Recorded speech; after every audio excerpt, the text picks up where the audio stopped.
President Edgar Lungu and his Mozambican counterpart, Felipe Jacinto Nyusi, have commissioned a ship in Nacala, Mozambique, that exports power to the two countries.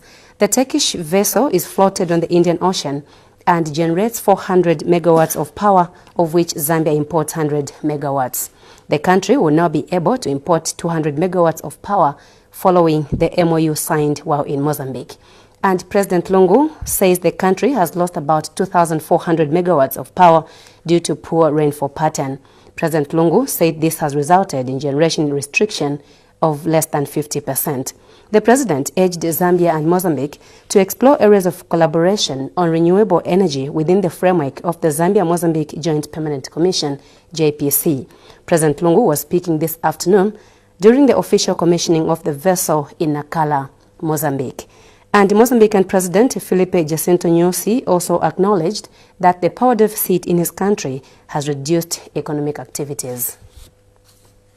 Meanwhile, President Lungu says government is putting measures to address the energy sector. Speaking on arrival at KK International Airport from Mozambique, President Lungu says the energy sector is one of the major issues that he discussed with his counterpart in Mozambique. President Lungu says Zambia has for a long time been dependent on hydropower, hence the need to invest in other sources of energy. President Lungu says he will focus on addressing the current shortage of meal, corruption, and other vices that have a potential of derailing development. Here is a report.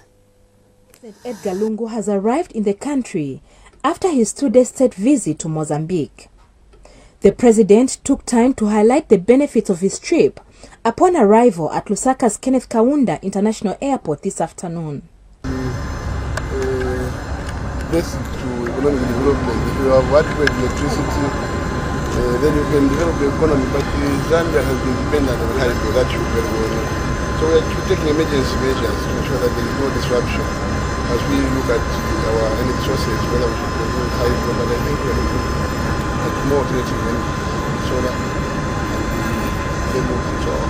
That's where we are now. President Lungu is also concerned about the artificial shortage of meal that has been created in some parts of the country. We are more focused on the economy now, shortage of meal, corruption, and in fact smuggling meal. But the same, big guys with big money, the same politicians who are fighting it, they're the ones who are smuggling meal. So these are the real issues for me. People should have food, people should be secure, not to worry about the safety of Zambians. I think the police will take care of that. The president has further reiterated his call to end political violence being perpetrated by political party cadres ahead of the August 11th general elections. PF Deputy Spokesperson Frank Walia is the latest victim as he was attacked by suspected UPND cadres yesterday when he appeared on a program at Sky FM radio in Monze. Democracy is not about fist fighting, beating priests like Father Walia. No. I hope the police will stop at nothing to arrest those people. It's very important. Instead of talking about what we are doing for the people, what we will do when we are voted back into office, we are now focusing on who are these culprits. Instead, they are the same people who are on police bond or bail who are stopped for that one.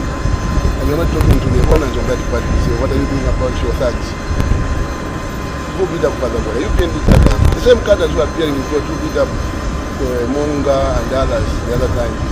But you're not talking to them, not asking what are you doing to keep your flags under control. President Lungu is also not bothered that some Patriotic Front members of parliament have defected to opposition UPND. It's a democracy. If people move to PF, it's not news. If people move away from PF, it's news. Everything is news. So find yourself what is news. For me, Zambia is a democracy, and I'm very proud to belong to a democratic country like Zambia. So people will choose where they want to go.